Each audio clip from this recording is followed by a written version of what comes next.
Sorry, cause of hepatitis is viral infection, toxic agents और drugs. तीन तरह से, ये तीनों तरीक़ों से हो सकता है। लिवर डैमेज होगा और स्वेल कर जाएगा। हमने जो ज़्यादा देखने हैं, हमने ये वायरल इन्फेक्शन वाले को फोकस करना है। ओके, इसके अंदर सिम्टम्स क्या हैं? कुछ सिम्टम्स ऐसी होती हैं एक जो डायग्नोस्टिक होती हैं और कुछ होती हैं जनरल सिम्टम्स। डायग्नोस्टिक सिम्टम्स वो होती हैं जैसे आप किसी भी डिजीज़ को आप क्लोज होते हैं कि शायद ये वाली डिजीज़ है। बाकी जो जनरल सिम्टम्स हैं, लाइक यहाँ जनरल सिम्टम्स कौन सी हैं? फीवर। पर टॉक्सिक एजेंट्स की एक मैं बड़ी सिंपल सी एग्जांपल है, वो बहुत सवेयर नहीं है, लेकिन वो बहुत ज़्यादा क्यूमुलेट हो जाए तो सवेयर भी हो सकते हैं। उसमें एक एग्जांपल है उसकी, फूड एडिटिव्स। ये जो जंक फूड होती है ना, जो पैकिंग वाली फूड है, उसमें मुख्तलिफ फूड एडिटिव्स होते हैं, फूड फ्लेवर्स, फूड कलर्स और फूड फ्लेवर एनहेंसर्स।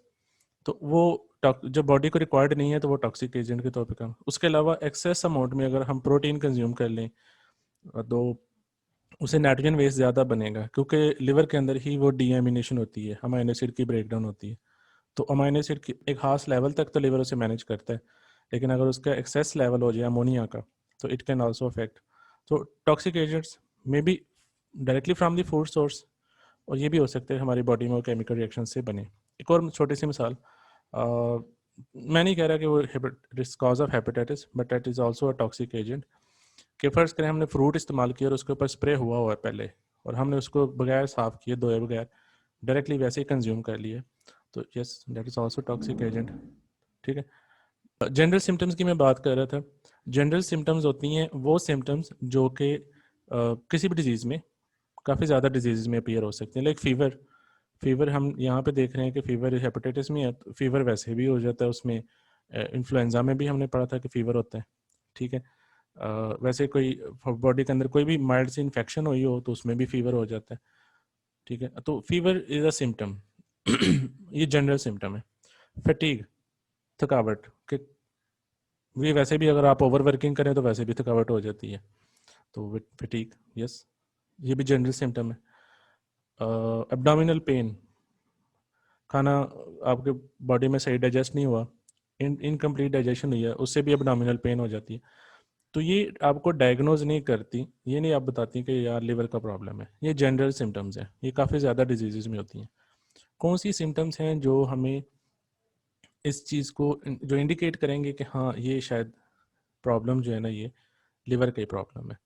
तो उसमें एक है लिवर एनलार्जमेंट, कि जिस पोजीशन पे लिवर है वहाँ पे ज़्यादा स्वेलिंग हुई होगी, liver enlargement. Second, jaundice. Jaundice is yellowing of the skin, जैसे आमतौर पे हम यरकान कहते हैं, इसी को कहते हैं, हेपेटाइटिस को कहते हैं। स्किन कलर येलो हो गया, आइज़ का कलर येलो हो गया, तो ये डायग्नोस्टिक सिम्टम्स हैं। कंफर्म डॉक्टर फिर भी नहीं कहेंगे कि अच्छा जी स्किन का कलर किसी का येलो हो गया, लिवर एनलार्जमेंट होगी, तो फिर भी वो नहीं कहेंगे जी अच्छा इसको हेपेटाइटिस है। फिर भी वो एक आपको टेस्ट लिख के देते हैं which is called as LFT, liver function test. ठीक है, यहाँ नहीं मेंशन किया हो बुक में, बट वैसे आपको जनरल इन्फॉर्मेशन है, बता रहा हूँ। लिवर फंक्शन टेस्ट होता है। तो liver function test blood test ही है, उसमें हम चेक करते हैं कि लिवर प्रॉपर फंक्शन कर रहा है। अगर कर रहा है तो ठीक है, नहीं तो उसमें जो उसके इंडिकेटर्स होंगे वो आ जाएंगे क्लियर। मैं उसमें से एक मिसाल देता हूँ जो जॉन्डिस से भी रिलेट करती है चीज़, कि जॉन्डिस के साथ कैसे उसकी एसोसिएशन है। ब्लड के अंदर एक प्रोटीन आना शुरू हो जाती है, येलो प्रोटीन, इसे हम कहते हैं bilirubin protein. The protein is bilirubin protein. ठीक है, दिस इज। अब ये बिलीरुबिन प्रोटीन नॉर्मली बनती कैसे है? पहली तो ये बात कि बिलीरुबिन कैसे बनती है। ये येलो प्रोटीन है, ये ज़्यादा इकट्ठी हो जाए ना ब्लड में तो इसकी वजह से स्किन येलो होती है और जॉन्डिस कंडीशन होती है।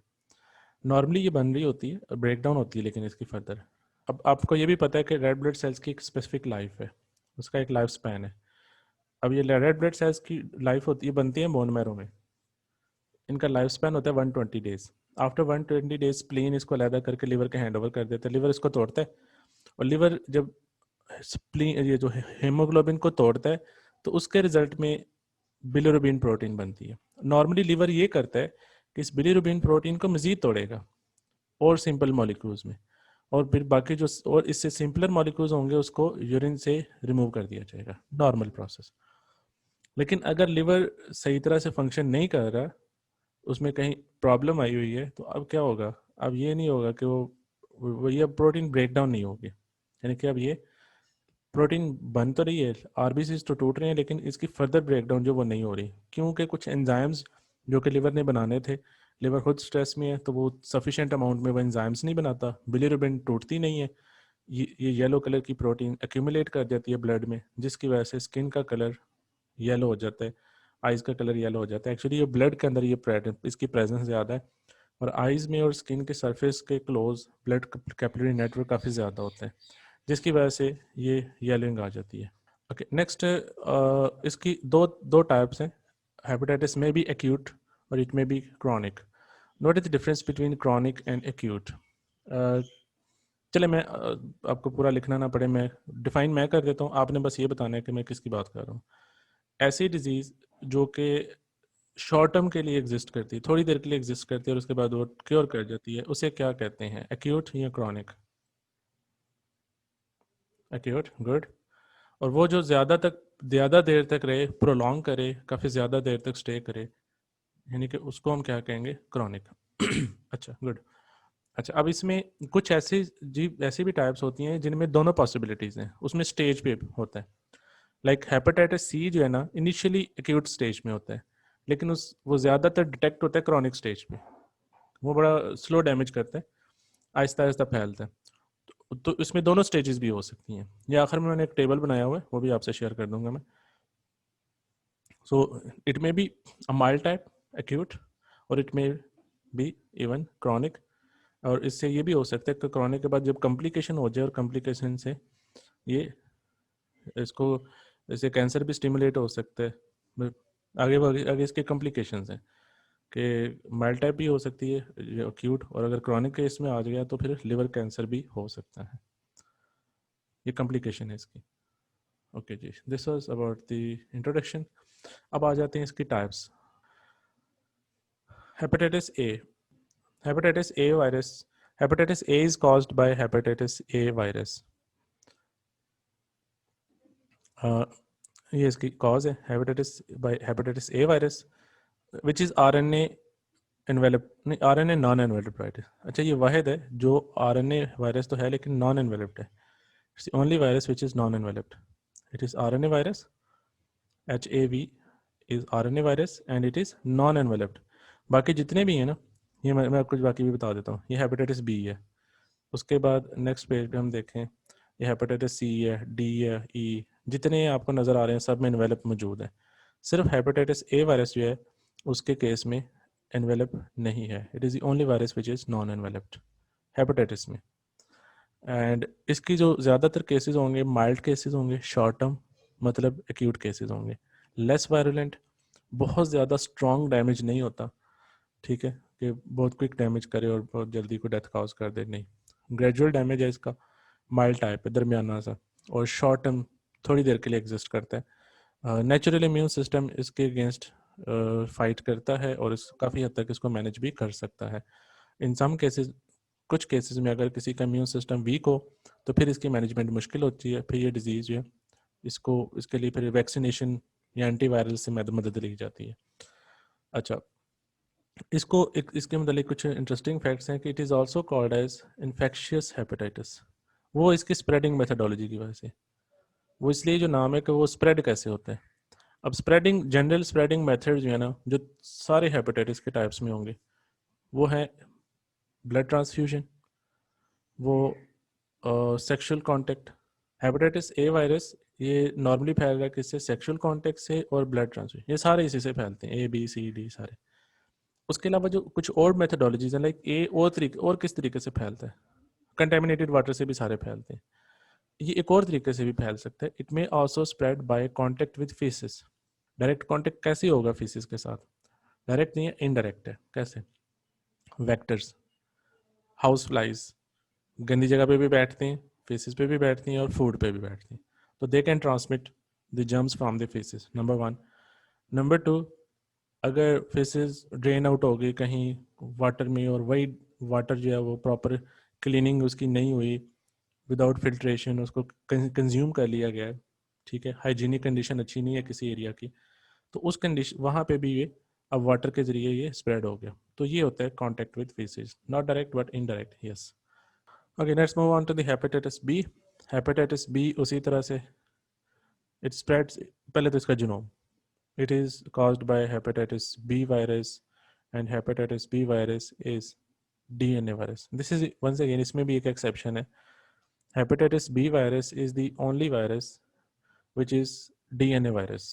बाकी जितने भी hepatitis viruses हैं वो RNA viruses हैं, ये DNA virus है। Number one. हाँ, बाकी enveloped है, enveloped बाकियों की तरह से है ये। It is the second major type of hepatitis। और कहाँ कहाँ होता है ये कंट्रीज़ लिखी हैं, Asia, China, Philippines, Africa, middle east, world over है, लेकिन यहाँ पे ज़रा ज़्यादा इनकी फ्रिक्वेंसी है। अच्छा, अब इसमें ये भी उसी तरह से इसकी सिवेरिटी भी उतनी ही है। ज़्यादातर इसके जो केसेस होते हैं वो एक्यूट केसेस होते हैं, लेकिन क्रॉनिक स्टेज पे ये जा सकते हैं एक ही तरह से, लेकिन थोड़ा सा ये है कि क्रॉनिक स्टेज पे जा सकते हैं, ए से थोड़ा सा सिवियर है। एक्यूट केसेस जब होंगे तो फिर फटीग है, थकावट है, लॉस ऑफ एपिटाइट, भूख नहीं लगती, जॉन्डिस कंडीशन आ जाती है। जब इसके क्रॉनिक केसेस आने शुरू हो जाएं, फिर लिवर डैमेज है, फिर कॉम्प्लिकेशन जैसे मैंने बताया था लिवर कैंसर है, ठीक है, फिर लिवर अफेक्ट होना शुरू हो जाएगा। इन क्रॉनिक केसेस इट में अफेक्ट द लिवर, वो सारी लिवर की वर्किंग अफेक्ट होगी, ठीक है। ऑर्गन पूरा डैमेज भी, पूरा ये भी हो सकता है कि पूरा का पूरा ऑर्गन ही डैमेज हो जाए, और ठीक है। इसलिए अच्छा, ये फैलता कैसे है, how it spreads by sexual contact, by blood. इसमें कुछ मेथड्स डिफरेंट है, जिसकी वजह से इसका एक नाम है। We also call this serum hepatitis. Serum वैसे लिटरल मीनिंग होता है सीरम का कि ये जो हमारे ब्लड के अंदर जो है ना फ्लूइड पार्ट है जिसमें एंटीबॉडीज़ होती हैं, उसे सीरम कहते हैं। आपको पता है ना, ब्लड प्लाज्मा, ब्लड के दो कंपोनेंट्स, एक ब्लड सेल्स और एक ब्लड प्लाज्मा। प्लाज्मा में भी जो एंटीबॉडी कंटेनिंग फ्लूइड एरिया होता है, जो फ्लूइड कंपोनेंट होता है, उसे हम सीरम कहते हैं, ठीक है। अच्छा, हाँ जी, मैं भी बताने लगा हूँ। अब ये स्प्रेड कैसे होता है, स्प्रेड मुख्तलिफ तरीक़ों से होता है। इसको सीरम इसलिए कह रहे हैं क्योंकि फ्लूइड से फैलता है, यहाँ पे इसका मतलब फ्लूइड लिया जाएगा। It spreads by exchange of it body fluid exchange करने से ही फैल रहा है ना। कौन कौन से यहाँ पे बॉडी फ्लूइड्स जो ट्रांसफ़र हो सकते हैं? Number one, it may spread by the blood, blood से ट्रांसफ़र हो गया, ब्लड भी एक फ्लूइड है, ओके। ब्रेस्ट मिल्क, मदर को अगर है और मदर फीड कर रही है बच्चे को, उसको भी हो सकता है। अगर मदर को हेपेटाइटिस है तो वो जो न्यू बॉर्न है जिसको फीड करना है उसको भी हो सकता है, अगर मदर को ये प्रॉब्लम है। तो it is to be on precautionary measures. Doctors recommend करते हैं कि अगर किसी मदर को हेपेटाइटिस हो तो वो अपने बच्चे को फीड ना करे, बल्कि वो जो आर्टिफिशियल मिल्क वगैरह होते हैं उस पर उसको शिफ्ट कर दे। नेक्स्ट, सलाइवा से भी फैल सकते हैं। सो ये from mother to child during development, yes, ये भी हो सकता है। ये हेल्प फ्लूइड से रिलेटेड तो नहीं, लेकिन यस, सेक्सुअल कॉन्टैक्ट, ये भी और मेथड्स हैं इसके स्प्रेडिंग के, ठीक है, from mother to child during development and by the sexual contact. अच्छा, एक और चीज़ कि हेपेटाइटिस ए और बी दोनों के वैक्सीन अवेलेबल है, दोनों की वैक्सीन मौजूद है, और किसी की भी नहीं है, सी की नहीं है, FDA अप्रूव्ड वैक्सीन नहीं है। Next is hepatitis C, it is caused by hepatitis C virus, ठीक है, दिस वन। और आपको देखने से पता चल रहा है कि दिस इज RNA तो नहीं, लेकिन ये पता चल रहा है इन्वेलप्ड है। So it is RNA enveloped virus, it is RNA enveloped virus. Hepatitis C virus is RNA enveloped virus. और इसको नॉन बी इसलिए कहा गया क्योंकि जब ये डिस्कवर हुआ था तो उस वक्त दो ही टाइप समझी जाती थी, या ए है या बी है। तो ये एक नई टाइप आ गई, तो एक रफ सा नेम दे दिया गया, but it's not technical name, इसको नॉन ए नॉन बी कह दिया। अच्छा, ये किस तरह फैल रहा है भाई? जनरल मेथड से, from blood, by from mother to child, during pregnancy, afterward, sexual contact, ये इसके मेथड्स फैलने के। इट इज़ लेस सवेयर है, इसकी सवेरिटी इतनी ज़्यादा नहीं है, लेकिन फिर भी ये सबसे ज़्यादा ख़तरनाक यही है। काला जरकान इसी को कहते हैं। ये क्यों ख़तरनाक बन जाता है? यही इसकी चीज़ इसको ख़तरनाक बनाती है कि ये ग्रेजुअली डैमेज करता है हमारा इम्यून सिस्टम, इसको इतना स्लो डैमेज है कि हमारे इम्यून सिस्टम इससे इतनी जल्दी रिकॉग्नाइज ही नहीं कर पाता। यानी कि ग्रेजुअल डैमेज मतलब जैसे हम कहते हैं ना, हम यूज़ करते हैं स्नीक अटैक, कि इसका अटैक जो है वो साइलेंट अटैक है, ये अपने आप को फैलाता रहता है और इतना ज़्यादा नहीं होता कि डिटेक्ट हो जाए, यानी कि डैमेज भी कर रहा है लेकिन इतना डैमेज नहीं कर रहा कि इम्यून सिस्टम इसको फ़ौरन रिकॉग्नाइज कर ले। Though it is less severe than hepatitis A, but most of the cases reported are chronic cases. ज़्यादातर जो इसके केसेस रिपोर्ट होती हैं वो क्रॉनिक केसेस होते हैं।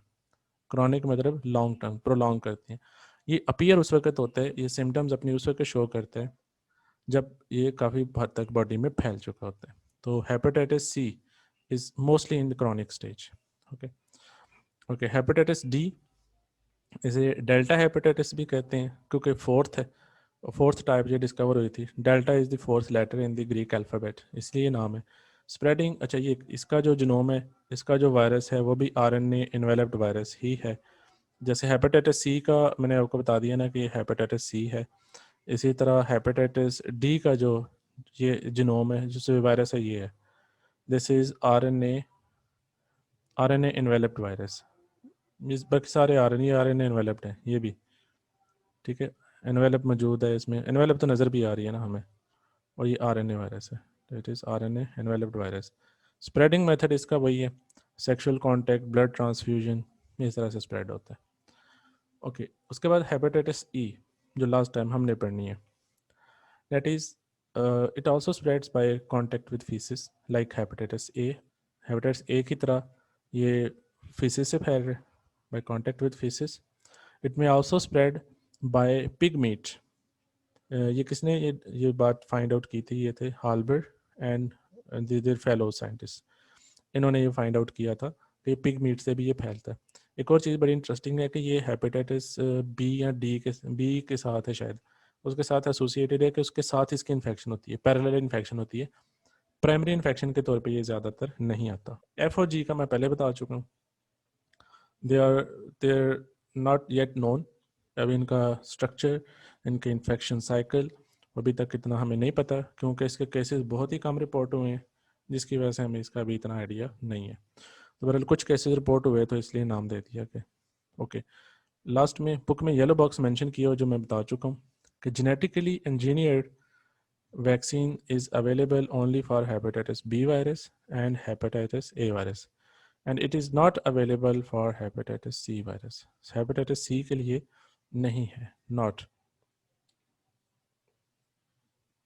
अब ये लास्ट में इसका टेबल है, वो सारा जो मैंने मेंशन की हैं चीज़ें वो सारी यहाँ पे वही मेंशन की हुई हैं, और लास्ट में ये भी मैंने बता दिया है कि ये एक्यूट केसेस किसके होते हैं और किसकी अप्रूव्ड वैक्सीन है किसकी नहीं है। ये सारा टेबल जो हमने डिस्कस किया वही